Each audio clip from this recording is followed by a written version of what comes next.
Burası Bali değil ama Endonezya'nın en çarpıcı manzaraları tam burada saklı. Sislerin içinden yükselen bu tapınaklar, dünyanın en büyüleyici yanardağları ve turistlerin neredeyse hiç görmediği gerçek bir dünya. Herkes Bali'yi konuşuyor ama kimse Java'dan bahsetmiyor.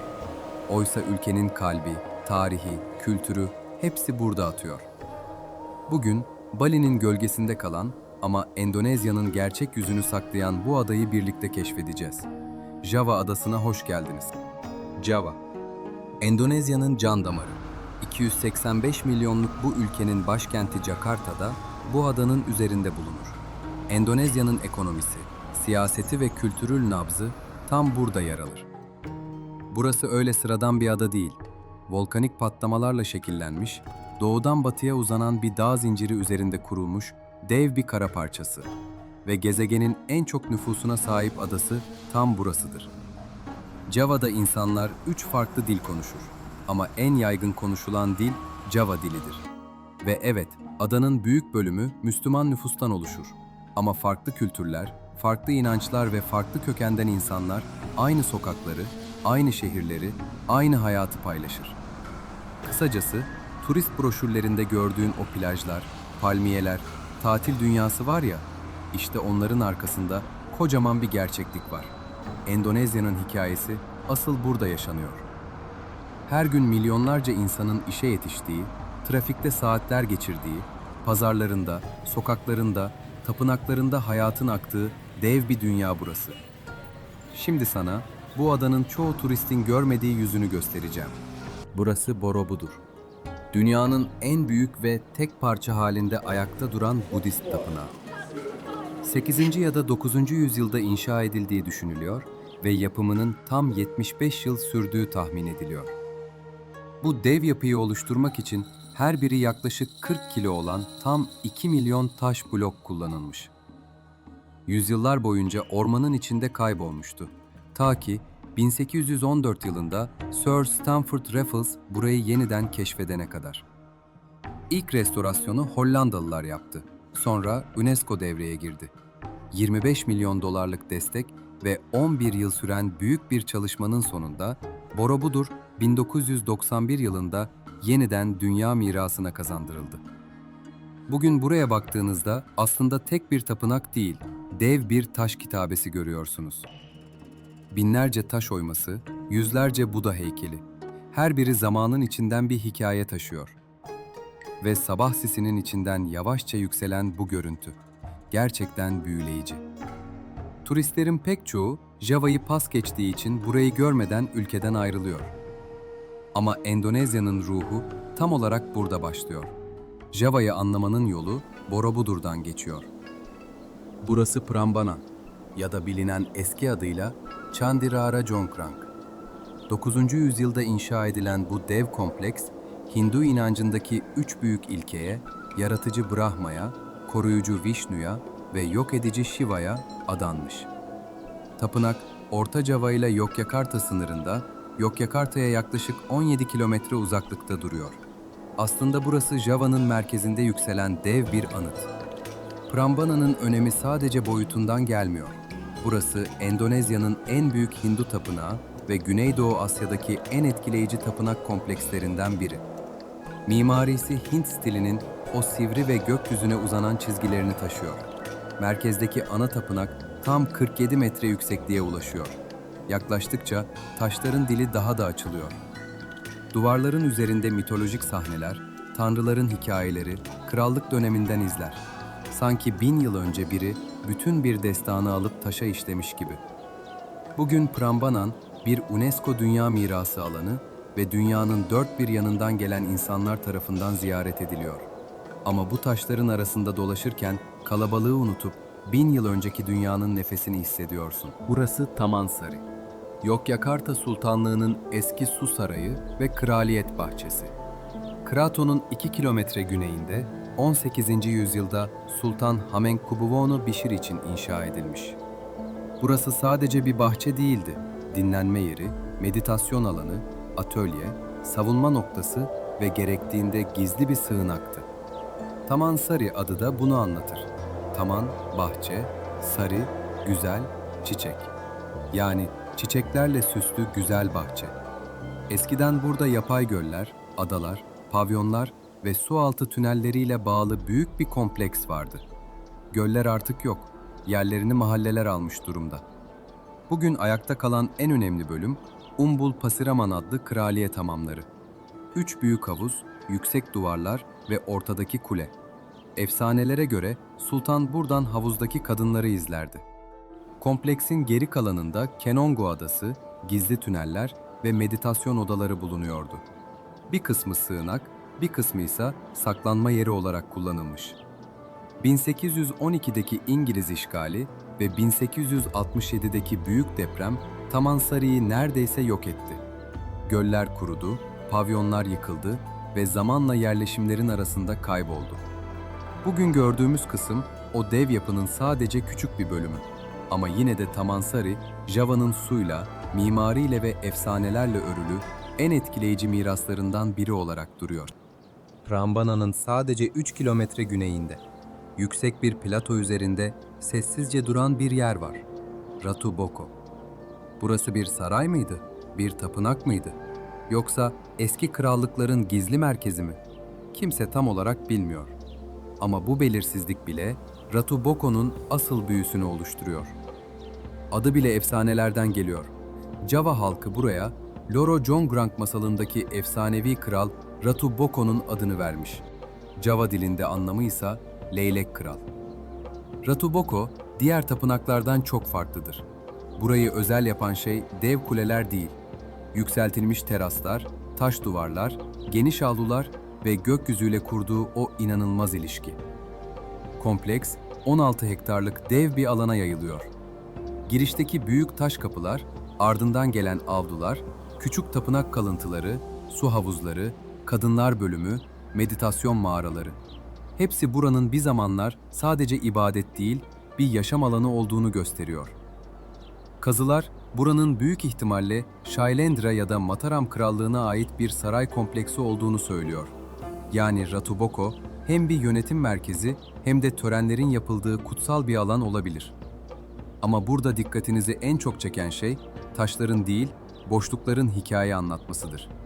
Ratu Boko'nun sadeliği, onun en büyük ihtişamı. Gün batımında kapının ortasından süzülen o turuncu ışık, arkada yükselen Merapi Dağı ve 1000 yıldır değişmeyen o sessizlik. İnsan burada tarihle değil, zamanın kendisiyle yüzleşiyor gibi. Java'nın efsaneleri bile bu tepenin etrafında dolaşır. Prenses Loro Jongrang'ın 1000 tapınak yapma hikayesi, Prambanan'daki Durga heykeli ve Ratu Boko'nun taşıdığı gizem. Hepsi aynı masalın parçalarıdır. Ratu Boko, Java'nın sadece görkemli yapılardan oluşmadığını, aynı zamanda sadeliğin, boşluğun ve sessizliğin de büyük bir hikaye taşıdığını hatırlatır. Semarang'ın kalabalığının içinde bir anda bambaşka bir dünya belirir. Sempu Kong Tapınağı. Java'daki en eski Çin tapınaklarından biri olan bu yer, 15. yüzyılda Çinli denizci Zheng He'nin buraya yaptığı yolculukların hatırasını taşır. Dev kırmızı sütunlar, altın detaylı çatıları ve geniş avlusu tapınağa güçlü bir karakter verir. Ama asıl etkileyici olan Çin mimarisinin Java kültürüyle sessizce kaynaşmış olmasıdır. Bugün Sempu Kong sadece bir ibadet alanı değil, farklı kültürlerin yüzyıllardır buluştuğu renkli bir yaşam sahnesidir. Java'nın çok kültürlü ruhunu anlamak için bu kırmızı sütunların altında durmak yeterli. Java'nın kalbinde, Yogyakarta'nın hemen yanında hala nefes alan bir dev yükselir. Merapi. Yüzyıllardır hem korkulan hem de saygı duyulan bu yanardağ, Java'nın doğasını şekillendiren en güçlü güçlerden biri. Java'nın en büyüleyici manzaralarından biri, kum denizinin ortasında yükselen Bromo krateridir. Sabahın ilk ışıklarıyla birlikte duman yavaşça yukarı süzülür. Çevresindeki sonsuz vadi sessizliğe gömülür. Bromo'nun etrafında uzanan Sea of Sand, sanki bir çölün ortasında duran başka bir dünyayı andırır. Buraya gelen herkes, rüzgarın taşıdığı kül kokusuyla bir yanardağın nasıl yaşadığını hisseder. Bromo, Java'nın volkanik ruhunun en saf, en dramatik sahnesidir. Java'nın doğusunda, volkanların arasında bambaşka bir renk patlaması saklanır. İje'nin turkuaz krater gölü. Sert, kül rengi kayalıkların ortasında bu parlak mavi ton adeta doğanın bir imzası gibi parlar. Sabah saatlerinde hafif sis gölün üzerinde dans eder, rüzgar krater duvarlarına çarpar ve manzara sessiz bir büyüye dönüşür. İjen, ateşten doğmuş bir vadinin suyla kurduğu en sakin, en etkileyici dengedir. Java'nın doğasında hem gücü hem de huzuru aynı anda hissettiren nadir yerlerden biridir. Java'nın volkanik toprakları sadece dağları değil, adayı besleyen bereketli platoları da oluşturur. Bu yükseklerde uzanan çay tarlaları, yüzyıllardır adanın ekonomisinin ve günlük yaşamının bir parçasıdır. Teraslar halinde işlenen bu tepeler, sabah sisinin arasında dalga dalga görünür. Sanki toprağın nefes alışını izler gibi olursunuz. Burada yetişen her yaprak, Java insanının sabahın ilk ışıklarıyla başlayan emeğini taşır. Bu manzara, adanın hem doğal gücünün hem de insan eliyle kurduğu düzenin sessiz bir izidir. Doğu Java'nın derin vadilerinden birinde, kat kat dizilmiş yüzlerce su akışının oluşturduğu olağanüstü bir oluşum bulunur. Tumpak Sevu. Yakına indiğinizde bunun tek bir şelale değil, duvar boyunca sıralanan ince su perdelerinin oluşturduğu dev bir daire olduğunu fark edersiniz. Sisin, ışığın ve suyun birleştiği bu görüntü, Tumpak Sevu'nun neden bambaşka bir etki bıraktığını açıkça gösterir. Tumpak Sevu, Java'nın sakladığı gizli ölçeği ortaya koyan bir manzaradır. Doğu Java'da, Malang'la Lumajang arasındaki tepelerde, dağların yamaçlarına işlenmiş bir düzen görürsünüz. Sanki toprak, insan eliyle basamak basamak aşağı doğru katlanmış gibidir. Burası pirinç teraslarının dünyası. Yüzyıllardır aynı yöntemle oyulan, her basamağı suyla ve zamanla şekillenen bir vadi kültürü. Yağmur mevsimi geldiğinde teraslar sessizce dolar, su yüzeyi gökyüzünü yansıtarak hem ışığı hem gölgeyi aynı anda taşır. Bu bölgede pirinç sadece bir mahsul değildir. Bir ailenin, bir köyün, hatta bir mevsimin hikayesidir. Her sabah tarlaya inen çiftçi, toprağın bir sonraki ay nasıl davranacağını yılların deneyimiyle okur. Java'nın doğası ne kadar hareketliyse, pirinç terasları o kadar sakin ve düzenlidir. İnsanla doğanın yan yana, adım adım oluşturduğu bir yaşam sahnesi. Java'da yolculuğunuz dağlarla, vadilerle, tapınaklarla ya da denizlerle bitmez. Bunların hepsi sadece bu adayı tanımak için ilk adımdır. Asıl yolculuk, insanların yüzyıllardır yaşattığı kültürde başlar. Çünkü Java'yı anlamak sadece manzaralara bakmakla olmaz. Bu ada, nesiller boyunca aynı ritüelleri, aynı sesleri ve aynı hikayeleri taşıyan bir kültürle nefes alır. Burada her desenin, her müzik notasının, her gölge hareketinin bir anlamı vardır. Atalardan devralınan bu gelenekler, bugün hala günlük yaşamın en sessiz anlarında bile hissedilir. Bir ustanın ellerinde şekillenen bir kumaş, ışığın önünde canlanan gölgeler ya da bronz bir çanın titreşiminden yükselen eski bir melodi. Bunların her biri Java'nın ruhundan bir parçadır. Bu adada kültür sadece korunmaz, yaşanır, aktarılır ve her nesilde yeniden doğar. Şimdi Java'nın kimliğini yüzyıllardır ayakta tutan bu geleneklere yakından bakalım. Java'nın kültürünü anlamaya en doğru yerden başlamak gerek. Bir ustanın elinden çıkan bu desenlerden. Batik sadece bir kumaş değil, ustanın nefesini, sabrını ve bilgisini üzerinde taşıyan bir mirastır. Sıcak bal mumunun kumaşın üzerinde bıraktığı her çizgi, yüzyıllardır aynı yöntemle tekrarlandı. Kimse acele etmez. Çünkü batik zamanla yarışmaz, zamanın içinde olgunlaşır. Bu desenler bazen bir dua, bazen bir hikaye, bazen de ustanın içindeki dünyanın izidir. Java'da kültürü anlamak istiyorsanız, önce bu desenlerin dilini okumayı öğrenmeniz gerekir. Java'nın kalbini duymak istiyorsanız, önce bu sese kulak vermelisiniz. Gamelan, yüzyıllardır törenlerin, dansların ve günlük hayatın görünmez ritmini taşıyan bir müzik. Her enstrüman tek başına basit görünür ama birlikte çaldıklarında adanın ruhunu titreten bir uyum ortaya çıkar. Gongun yankısı, zamanın içinden gelen bir kalp atışı gibidir. Metal yüzeyler titreşirken, bu melodilerin sadece duyulmadığını, aynı zamanda hissedildiğini anlarsınız. Gamelan, Java kültürünün sessiz anlatıcısıdır. Söz söylemeden hikaye anlatan bir ritim. Java'nın hikayeleri yüzyıllardır böyle anlatılıyor. Bir ışık, bir perde ve ustanın tek bir dokunuşuyla canlanan gölgeler. Wayang Kulit, hareket ettikçe konuşan bir sahnedir. Her kukla, eski destanlardan bir karakter. Her dönüş, bir duygu patlamasıdır. Dalang'ın eli ne kadar hızlıysa, perdede dünya o kadar canlıdır. Gölge bazen bir kahraman olur, bazen bir dev, bazen de 1000 yıl önce söylenmiş bir sözün yankısı. Bu sahnede zaman durmaz, sadece hikayeler şekil değiştirir. Wayang, Java'nın karanlıkta bile ışıkla anlattığı bir mirastır.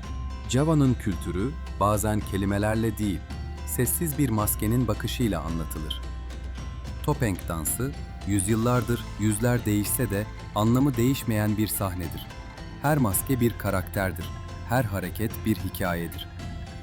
Dansçı, maskenin ardında bir kahramanı, bir ruhu, bir efsaneyi canlandırır ve o an sahnedeki sessizlik bile geçmişin sesine dönüşür. Bu dans, Java'nın en eski geleneklerinden biri ve bugün hala aynı ritimle, aynı inançla yaşamaya devam ediyor. Java'nın kültürü sadece tapınaklarda, taş oymalarında ya da sessiz törenlerde saklı değildir. Bazen bir meydanın ortasında, halkın ritmine karışan bir dansla canlanır. Kuda Lumping, Java'nın en etkileyici halk danslarından biridir. Dansçılar, rattandan yapılmış at figürleriyle ritme eşlik eder. Her adım, her dönüş, yüzyıllardır değişmeyen bir geleneğin izini taşır. Davullar yükseldikçe hareketler hızlanır. Renkli kostümler, at figürleri ve topluluğun enerjisi tek bir ritimde birleşir. Bu dans yalnızca bir gösteri değil, halkın neşesinin, inancının ve ortak ruhunun bir yansımasıdır. Java'da onlarca geleneksel dans vardır. Biz bu videoda sadece en çarpıcı 2 tanesine yer veriyoruz. Ama şunu unutmayın, bu ada kültürün her köşede nefes aldığı bir yer. Java, sadece bir ada değil, binlerce yılın sessizce koruduğu yaşayan bir hikaye. Bu tapınaklarda, bu ritimlerde ve bu topraklarda geçmiş hala nefes alıyor. Ve buraya gelen herkes Java'dan bir iz bırakmadan dönmüyor. Bu yolculuk hoşunuza gittiyse videoyu beğenebilir, abone olabilir ve yorumlarda Java hakkında ne düşündüğünüzü paylaşabilirsiniz. Her yorum bu yolculuğu daha fazla kişiye ulaştırıyor.